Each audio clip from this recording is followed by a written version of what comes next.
जुड़ रहे हैं। हम आज जो टॉपिक है कि संस्थाओं को क्यों नहीं प्रोजेक्ट मिलता, उसके लिए हमारे साथ में है एसके सर। एसके सर हैं जो माधव जन कल्याण फाउंडेशन से हैं और वो 2012 से समाज सेवा क्षेत्र में हैं। उनके पास काफी पूरे ऑल ओवर इंडिया में बहुत बड़ा, करीबन 40 से 50 हजार ऑर्गेनाइजेशंस का बहुत बड़ा ग्रुप है।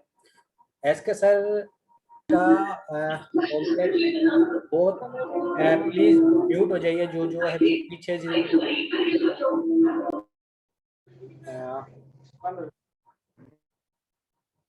अ, तो एसके सर का काफी बड़ा ग्रुप है और हम उनको आज उनको टाइम मांगकर हम लोगों ने कहा है कि सर थोड़ा सा हमें जानकारी दीजिए, जो क्योंकि संस्थाओं को कहीं ना कहीं इशू है या समाज सेवियों को कहीं ना कहीं इशू है।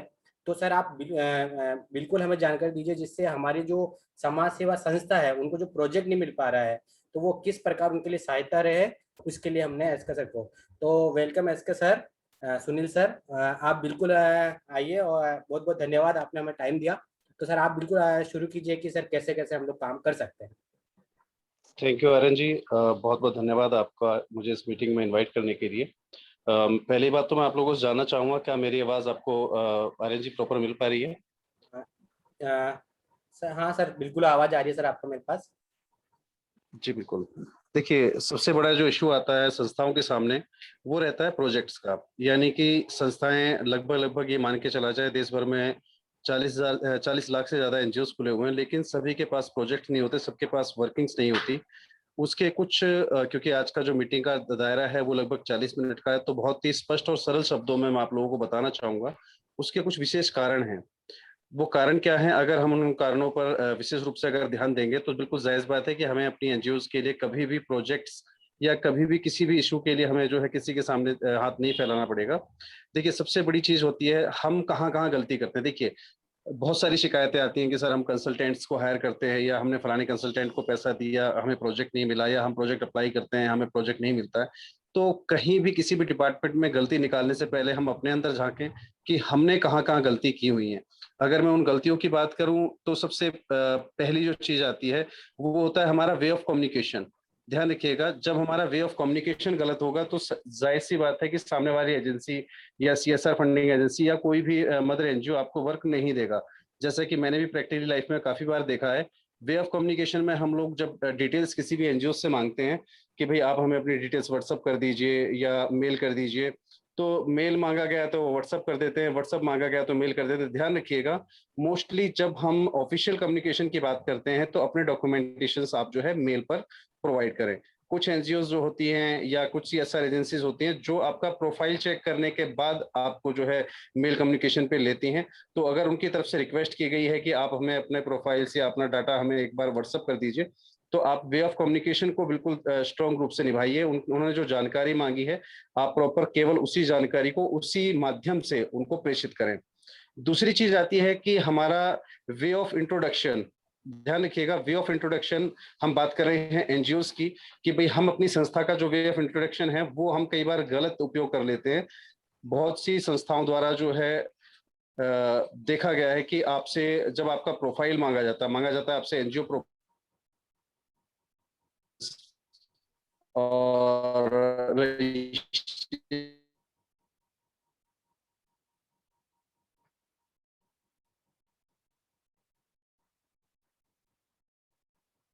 रूप से गलत भी है और कहीं ना कहीं इसके नाम पर जो है वो अभी आप किसी कम्युनिकेट करें तो सबसे पहले अपना एनजीओ का प्रोफाइल भेजिए। ध्यान रखिएगा, NGO profile is like that A resume.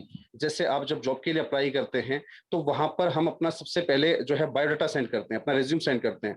ये नहीं कि हम वहां पर अपने क्वालिफिकेशन सर्टिफिकेट भेज देते हो, अपना आधार कार्ड पैन कार्ड सेंड कर देते हैं। ऐसी हम गलती जब हम अपनी पर्सनल लाइफ के लिए अपनी पर्सनल जॉब के लिए नहीं करते तो हम एनजीओ के लिए इतनी बड़ी गलती कैसे कर देते हैं। हम जब अपने एनजीओ को कोई रिप्रेजेंट करने के लिए कहता है तो डायरेक्टली आप उसे अपना एनजीओ का प्रोफाइल भेजें। और मैंने जहां तक नोट किया है वहां तक ऑलमोस्ट एनजीओ के पास अपना प्रोफाइल ही नहीं होता। ये सबसे बड़ी चीज है जो कई बार नोट की गई है, उन्हें यही नहीं पता होता कि एनजीओ प्रोफाइल होता क्या है। मैं आपको बड़े ही स्पष्ट शब्दों में बता देता हूँ कि जैसे हम लोग जॉब के लिए अप्लाई करते हैं तो जॉब के लिए हम अपना रेज्यूम तैयार करते हैं।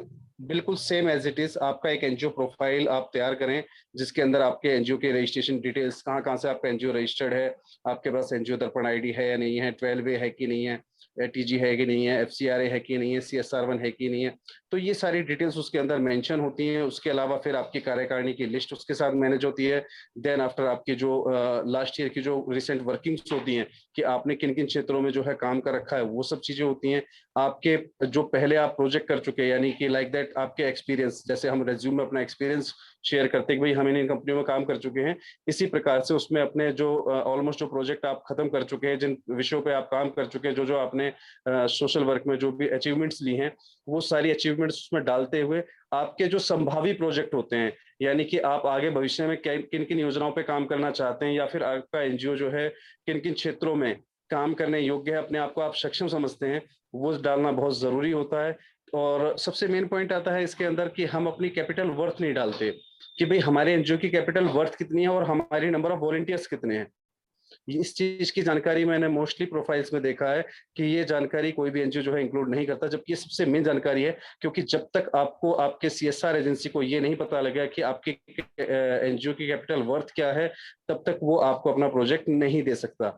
क्योंकि एनजीओ का प्रोफाइल अगर मान लीजिए उसमें 5 लाख का आपका कैपिटल वर्थ है और आप प्रोजेक्ट अप्लाई कर रहे हैं 50 लाख का, तो जाहिर सी बात है कि सामने वाली फंडिंग एजेंसी आपको किस बिहाफ पर प्रोजेक्ट दे दे।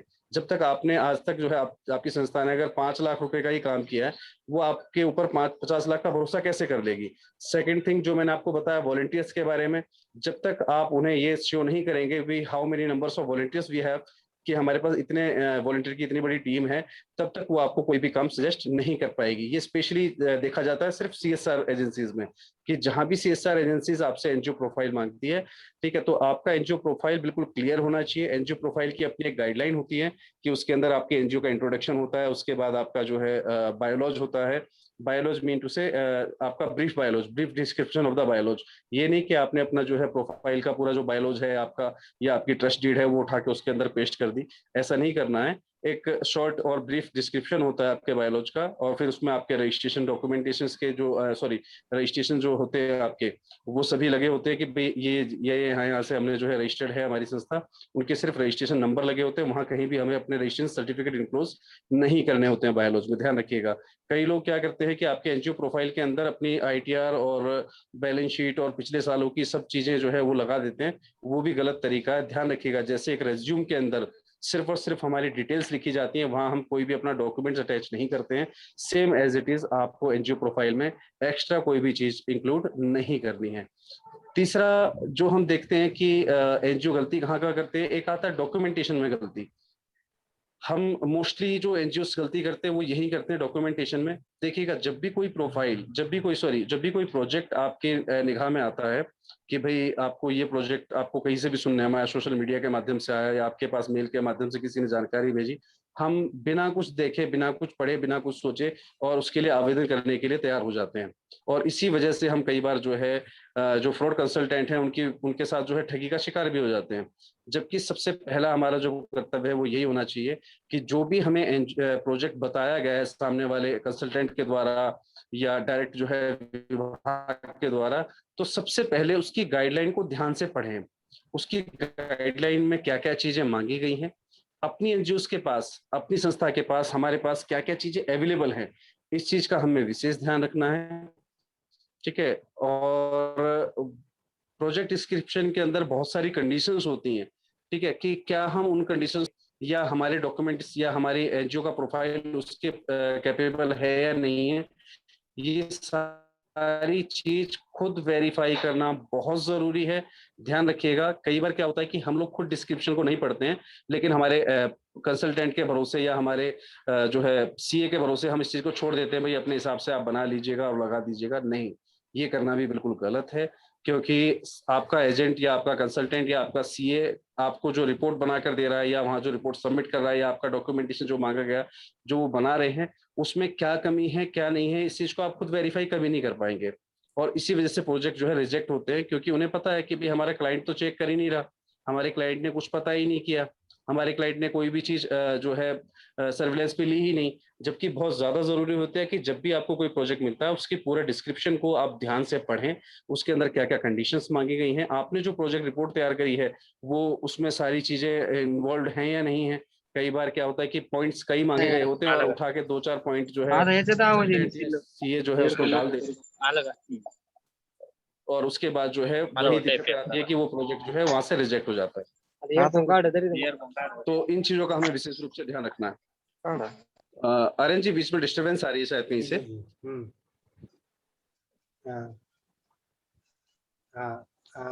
ठीक है, आगे हम बात करते हैं। इन डॉक्यूमेंटेशंस में कुछ कमियां रहती हैं हमारी, ठीक है, जबकि देखा जाए तो हमें अपनी एनजीओ के जो है बेसिक डॉक्यूमेंटेशंस वो हमेशा कंप्लीट करके चलने चाहिए। बेसिक डॉक्यूमेंटेशंस क्या क्या होते हैं, कई लोगों के मन में इसके प्रति भी भ्रामक जानकारियां फैली हुई हैं, ठीक है, कई गलत जानकारियां गलत सोर्सेज से हमें मिलती हैं, उसकी वजह से भी हम कई बार नुकसान कर लेते हैं। ध्यान रखिएगा, जब हम किसी भी गवर्नमेंट प्रोजेक्ट को अप्लाई करते हैं, मैं विशेष रूप से बताना चाहूंगा और सभी लोग ध्यान से सुनिएगा, हम जब गवर्नमेंट प्रोजेक्ट अप्लाई करते हैं तो हमारे गवर्नमेंट प्रोजेक्ट के लिए कहीं भी 12A या ATG रिक्वायर्ड नहीं होता है। In case of special conditions, ध्यान रखिएगा, in case of special conditions, अगर हम स्पेशल कंडीशंस की बात करें, जैसे कि मान लीजिए नेशनल कमीशन ऑफ वुमेन से निकला हुआ है कोई प्रोजेक्ट, तो नेशनल कमीशन ऑफ वुमेन क्या है, डॉक्यूमेंट्री बॉडी है, गवर्नमेंट बॉडी नहीं है, वो पार्लियामेंट्री बॉडी है। तो हो सकता है वहां एक बार को आपसे इंक्लोज मांग लिया जाए कि भाई आपके पास जो है 12ATG होना कंपल्सरी है, ठीक है। अदरवाइज गवर्नमेंट बॉडी से कहीं भी आपको 12ATG की कोई रिक्वायरमेंट नहीं होती है। वहां ज्यादा से ज्यादा आपसे मांगा जाएगा तो 2 या 3 साल का रिकॉर्ड मांगा जाएगा, या फिर सेम जो है प्रोजेक्ट में पिछले पहले से आपकी संस्था इन्वॉल्व हो, या आपके पास सेम प्रोजेक्ट से रिलेटेड सेम वर्किंग से रिलेटेड कोई भी एक्सपीरियंस हो। मैक्सिमम टू मैक्सिमम ये मांगा जाता है, इसके अलावा आपसे कोई भी डॉक्यूमेंट नहीं मांगा जाता है। जो बेसिक डॉक्यूमेंट होते हैं, रजिस्ट्रेशन आपका, पैन कार्ड, नीति आयोग का रजिस्ट्रेशन आपका, ठीक है जी। इसके अलावा अब जैसे कि 1 अप्रैल से CSR 1 कंपलसरी कर दिया गया है, तो गवर्नमेंट की तरफ से बिल्कुल डिमांड किया जाएगा ये। तो इस टाइप के जो डॉक्यूमेंटेशन है सिर्फ वही आपसे जो है मांगे जाते हैं। 12A और ATG स्पेशली रिक्वायर्ड होता है CSR फंडिंग के लिए, लेकिन ध्यान रखिएगा यहाँ भी दो तरीके की बातें हैं। CSR फंडिंग में 12A और ATG रिक्वायर्ड तभी किया जाएगा जब CSR एजेंसी आपको बाय कैश हेल्प कर रही है। ये बात विशेष रूप से ध्यान देने योग्य है। अगर CSR एजेंसी आपको बाय कैश हेल्प कर रही है तो ही उनको ATG की स्लिप चाहिए होती है। अगर CSR एजेंसी आपको मटेरियल प्रोवाइड कर रही है तो सिर्फ CSR 1 रजिस्ट्रेशन के साथ आप जो है आप उस काम को, उस प्रोजेक्ट को काम उस पर वर्क कर सकते हैं। तो ये विशेष जानकारियां हैं जिनका हमें विशेष रूप से ध्यान रखना है। हमें प्रोजेक्ट क्यों नहीं मिलते, इनके सबसे बड़ी जो कारण है वो यही है कि एक तो हमें प्रोजेक्ट की सटीक जानकारी ना होना, दूसरा हमारा वे ऑफ कम्युनिकेशन गलत होना, तीसरा वे ऑफ प्रेजेंटेशन हमारा गलत होना, चौथा हमारी तरफ से डॉक्यूमेंटेशन की कमी, ठीक है जी, और पांचवा हम अंधे होकर किसी पर भी विश्वास कर लेते हैं। सीए पर हमने विश्वास कर लिया, उसने जो प्रोजेक्ट रिपोर्ट हमें बनाकर दे दी और हमने उठा के उसको सबमिट कर दिया, हमने कभी ये नहीं चेक किया कि उसके अंदर क्या कमियां हैं। तो ध्यान रखिएगा कि प्रोजेक्ट रिपोर्ट्स को और इन डॉक्यूमेंटेशन को जो आप कहीं से भी बनवाते हैं उस समय, तो उनको वेरीफाई करना बहुत ज्यादा जरूरी है, और वो आप तभी वेरीफाई कर पाएंगे जब आपने खुद प्रोजेक्ट गाइडलाइन ध्यान से पढ़ी होंगी। ये विशेष चीजें हैं, इन चीजों का विशेष रूप से ध्यान रखना होता है। अब बात करते हैं कि मोस्टली एनजीओ की शिकायतें आती जी हमें प्रोजेक्ट नहीं मिलता है। उसका एक कारण और भी है, कभी आप उनसे कम्युनिकेट कीजिए, उनसे आप पता करेंगे तो पता लगेगा आपको कि उन्होंने कोई प्रोजेक्ट आज तक अप्लाई किया ही नहीं। देखिए, सिर्फ सोशल मीडिया पर या कहीं से भी आपने जानकारी देखी और वहां पर अपने अपना नंबर कमेंट कर दिया, इसका मतलब ये नहीं होगा आपने अप्लाई कर दिया है, ठीक है। Go through the agency, go through the agent, और गो थ्रू द जो कंसर्न डिपार्टमेंट है, आप उससे बिल्कुल जाइए, उसकी जो कार्रवाई है उसको कंप्लीट कीजिए, ठीक है। उसकी जो गाइडलाइंस आई हैं उसके हिसाब से आप अप्लाई कीजिए बकायदा। जब तक आप आवेदन नहीं करेंगे तब तक आपको कोई भी प्रोजेक्ट नहीं मिल सकता। मोस्ट ऑफ द केसेस में जब हमने एनजीओ से बात करी है, एक सर्वे भी हमने कंडक्ट करवाया था, उस सर्वे के अंदर यही चीजें निकल कर आई। बहुत सारे लोगों के अंदर सवाल थे जी, हम कंसल्टेंट से संपर्क करते हैं, वो हमें प्रोजेक्ट नहीं दिलवाता, हमने कई जगह अप्लाई किया है, हमें कोई प्रोजेक्ट नहीं मिलता, हमारी एनजीओ को 20 साल हो गए, हमें आज तक गवर्नमेंट की तरफ से गारंटी नहीं मिली। तो उनसे जब पूछा गया कि भाई आपने कितनी बार अप्लाई किया है, तो बताते सर शायद कभी किया था, एक बार अप्लाई किया था। यार, एक बार अप्लाई करने से कुछ नहीं होता, ध्यान रखिएगा। Try till you succeed. ठीक है, आपको एक बार नहीं कई बार आवेदन करना पड़ सकता है। एक एजेंसी के भरोसे मत बैठें, ठीक है, एक प्रोजेक्ट के भरोसे मत बैठिए, एक जो है डिपार्टमेंट के भरोसे मत बैठिए। आप डिफरेंट डिफरेंट डिपार्टमेंट्स में, जो भी 27 डिपार्टमेंट गवर्नमेंट की तरफ से हमें एनजीओ दर्पण पर भी प्रोवाइड किए गए हैं, वहां पर आप जाइए बकायदा, ठीक है, उनमें आप बराबर चेक करते रहिए किस डिपार्टमेंट में कौन सा प्रोजेक्ट निकला हुआ है, और उसके हिसाब से आप उसमें आवेदन कीजिए। एक मुख्य कारण तो नहीं कहा जा सकता, लेकिन एक विशेष कारण और भी देखने को आया है कि कई बार क्या होता है कि हमारा एनजीओ का प्रोफाइल जो होता है, जो हमारा बायोलॉज होता है, उसमें वो स्पेशल कंडीशन इंडिकेटेड नहीं होती है कि हमारी एनजीओ उस प्रॉपर जो है सोशल इशू पर वर्क कर सकती है या नहीं कर सकती। इस वजह से भी हमें प्रोजेक्ट नहीं मिलता है। कई बार देखा गया, जैसे हमने प्लांटेशन के वर्क की बात करते हैं, एक मैं सिर्फ एग्जाम्पल की बात कर रहा हूँ। मान लीजिए हमने प्लांटेशन का कोई भी प्रोजेक्ट लगा दिया और आवेदन लगाने के बावजूद भी हमारे पास कोई रिस्पॉन्स नहीं आया।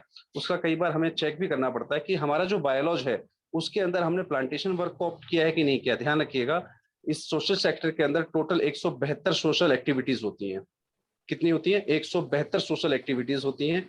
इन 172 सोशल एक्टिविटीज को अपने बायोलॉजी में जरूर इंडिकेट कीजिए, चाहे वो पॉवर्टी हो, चाहे वुमेन एजुकेशन हो, चाहे जो है प्रौढ़ शिक्षा हो, चाहे चाइल्ड एजुकेशन हो, चाहे आपका जो है प्लांटेशन हो।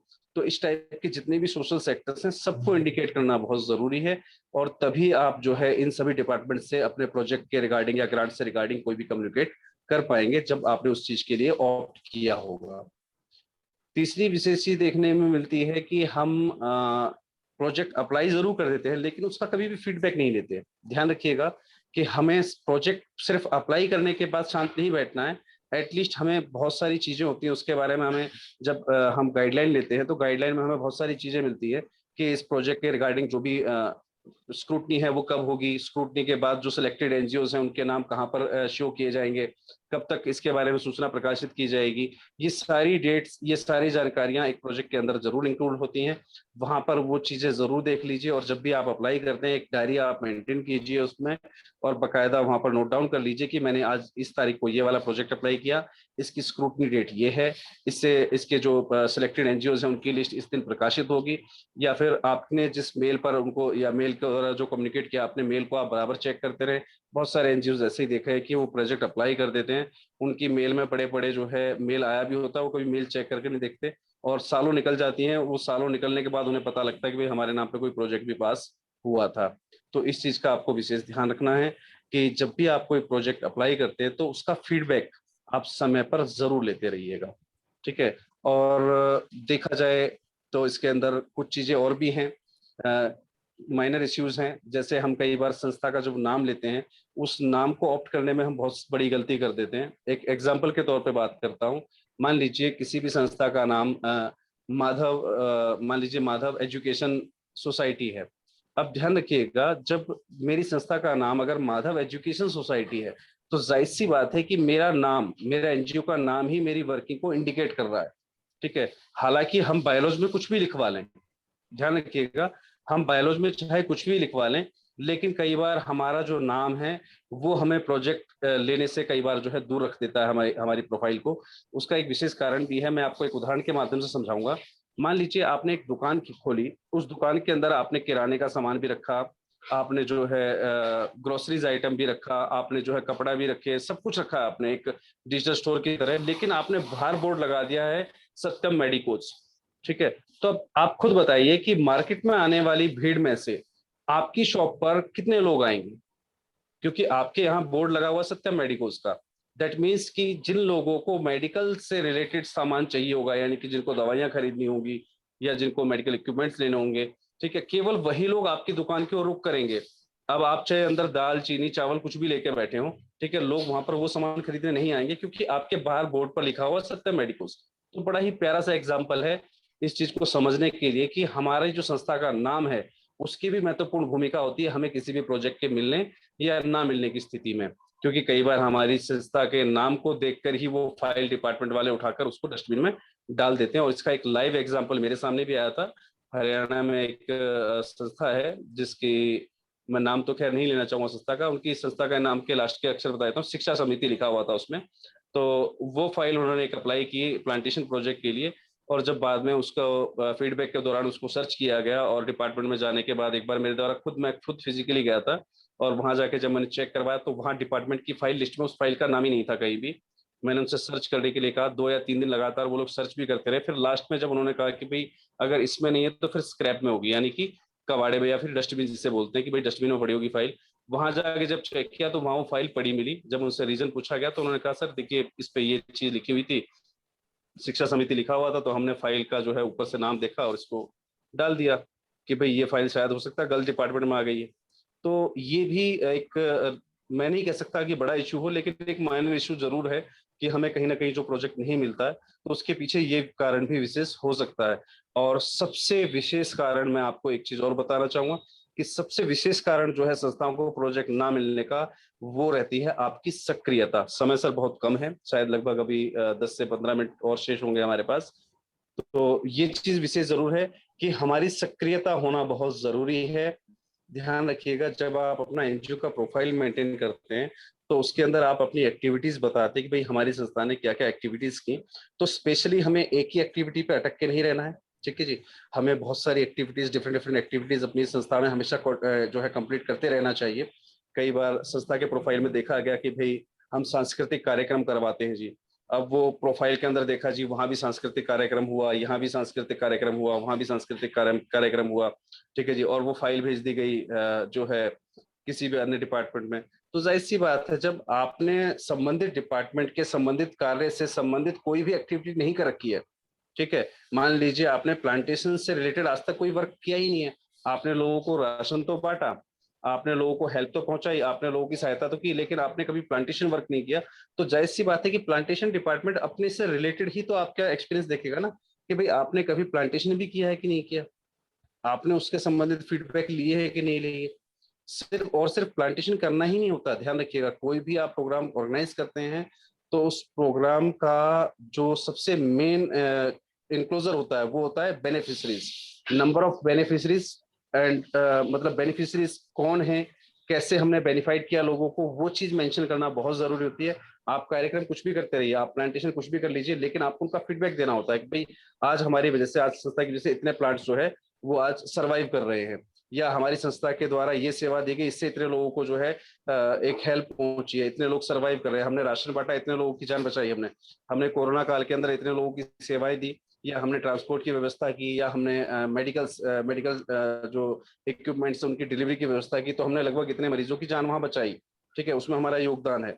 तो ये चीज, ये फीडबैक जो डाल रहा है ना, वो बहुत जरूरी होता है। और ये मोस्टली देखा जाए तो कोई भी एनजीओ अपने प्रोफाइल के अंदर मेंटेन नहीं करता। हम सिर्फ ये मेंटेन करते हैं भाई फला प्रोग्राम किया गया था, उसके अंदर हमने ये बांट दिया, इतने इतने लोग उपस्थित रहे। नहीं, ये ध्यान रखिएगा कि नंबर ऑफ बेनिफिशरीज और आपने किस वे में, किस माध्यम से लोगों को बेनिफाइड किया, वो चीज डालना बहुत ज्यादा जरूरी होता है।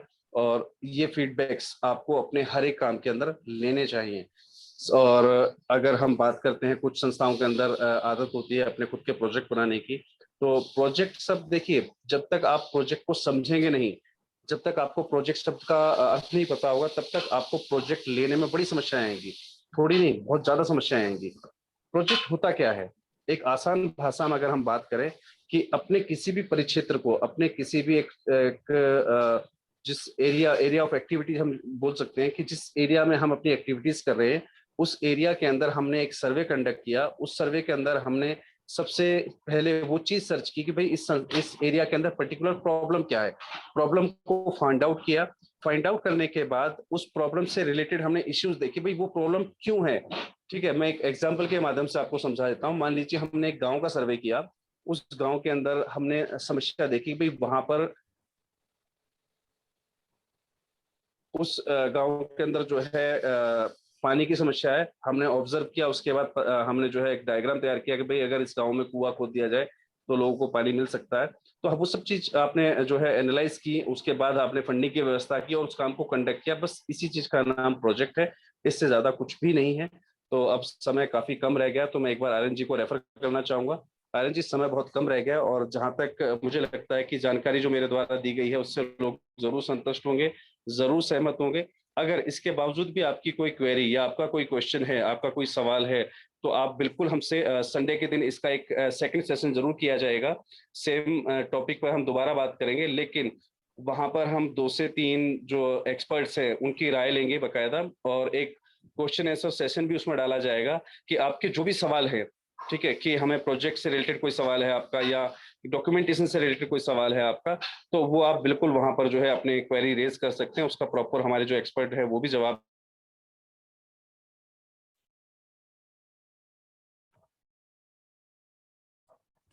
देंगे। तो जो है समथिंग अरेंज कर लेते हैं। तो आर्यन जी, आप जो है इस चीज को एक बार लुकआउट कर लीजिएगा जी और जी। सभी लोगों को जो है टाइम नियत समय जो है उसका वो आप बता दीजिएगा। बहुत बहुत धन्यवाद एसके सर, आपके द्वारा दी गई जानकारी हमें बिल्कुल सही है और है। और जितने भी मेरे साथ जो मेरे कुछ टीम मेंबर, सोशल वर्कर, समाज सेवी जो जुड़े हुए हैं, कृपया जितने भी मार्केट में फ्रॉड है, कृपया उनसे आप बचिए। जहाँ तक कोशिश है आप नहीं बचिए। नहीं नहीं सर, देखिए sir sir sir sir sir जी। आर्यन जी, नहीं सर, काफी ज्यादा अभी। बताया ना कि लोग शिकायतें करते हैं कि भाई हमारे साथ ये चीटिंग हुई, वो चीटिंग हुई, लेकिन हमने बताया ना कि हम लोग ये नहीं देखते कि हमारे अंदर कमी कहाँ थी। बिल्कुल। ठीक है, तो ऐसे किसी के बारे में ये शब्द यूज करना गलत है। ठीक है, लेकिन आप सर अवेयर अभी। रहिए। हाँ, हम ये जी। जरूर कह सकते हैं, आप अवेयर रहिए। ठीक है, बिल्कुल। जब हम खुद अवेयर होंगे तो हम ऐसी किसी भी चीज का शिकार नहीं हो पाएंगे। नहीं हो पाएंगे, बिल्कुल सही बात है सर। बस यही। और बहुत बहुत धन्यवाद आप लोगों का जुड़ने के लिए। और जो नेक्स्ट मीटिंग है 23 को, उसका मैं आपको, इसका पूरा मीटिंग का लिंक मैं आपको ग्रुप में शेयर कर दूंगा, वहाँ पे जुड़िए। और आपको जो भी सवाल है आप पूछिए। और जहाँ जहाँ हमारी ज़रूरत है आप हमें कॉल कीजिए। बिल्कुल आपके लिए बिल्कुल हम लोग तैयार हैं हमेशा आपके साथ काम करने के लिए। बहुत बहुत धन्यवाद। Thank you sir. Thank you everyone, Rajasthan की टीम। सभी को ये बहुत बहुत धन्यवाद। आपको, आपने बड़े ध्यान से मुझे सुना, उसके लिए बहुत बहुत धन्यवाद। और उम्मीद करता हूं कि आप अपने क्वेश्चन की लिस्ट जरूर बनाकर रखेंगे और इन सभी क्वेश्चंस को आप बिल्कुल हमारे नेक्स्ट सेशन में बिल्कुल उठाइएगा। आपके सभी सवालों का जवाब दिए जाएंगे। बस विशेष ही जो है एक बात बिल्कुल आपको याद रखनी है कि जो भी आपके क्वेश्चंस हो वो आपको जो है कमेंट बॉक्स में डालते रहना है मीटिंग के दौरान। आपके हर एक क्वेश्चन का जवाब 1 बाय 1 दिया जाएगा और जिस समय जिसका भी क्वेश्चन लिया जाएगा उस व्यक्ति को अनम्यूट कर दिया जाएगा, जिससे कि वो अपने प्रश्न को जो है पब्लिकली बोल भी सके और उसका जवाब जो है पब्लिकली सब लोग सुन भी सकें। तो आप लोगों से उम्मीद है कि आप लोग इस चीज का विशेष ध्यान रखेंगे। और जिस प्रकार आज आपने जो है पूरी मीटिंग के दौरान अपने आप को म्यूट रखा, क्योंकि काफी सारी मीटिंग्स मैंने अटेंड की है जिसके अंदर डिस्टर्बेंस बहुत ज्यादा क्रिएट होती है, लेकिन आज पहली बार लगा कि हाँ, सभी लोग बड़े ध्यान से सुन भी रहे हैं। और जब डिस्टर्बेंस नहीं क्रिएट होती उस समय लगता भी, महसूस भी होता है कि हाँ, जो लोग हमने सुन रहे हैं, जितने भी हमारे व्यूअर्स हैं या जितने भी हमारे लिसनर्स हैं, वो उन्हें कंटेंट में मजा भी आ रहा है। तो ये चीज ध्यान रखिएगा कि जब हमारी तरफ से कोई भी जानकारी शेयर की जाती है या आपके पास कोई भी ऐसी जानकारी है नहीं, तो बिल्कुल आप हमें हमारे साथ उस चीज को आप साझा भी कर सकते हैं कमेंट करने के माध्यम से। तो आप लोगों से उम्मीद है कि नेक्स्ट सेशन में आप सभी लोग हमसे जरूर जुड़ेंगे और वहाँ कोशिश की जाएगी कि आपके जितनी ऐसी भी हैं जो नॉलेजफुल आपको किसी के द्वारा गलत नॉलेज दी गई है, उसके जो भी चीजें हैं वो सारी चीज आप वहाँ पर अपने सभी डाउट्स को आप जो है क्लियर कर सकते हैं। So thanks a lot to all of you. Aryan ji, बहुत बहुत धन्यवाद आपका मुझे कनेक्ट करने के लिए। Over to you sir. Okay. Thank you sir.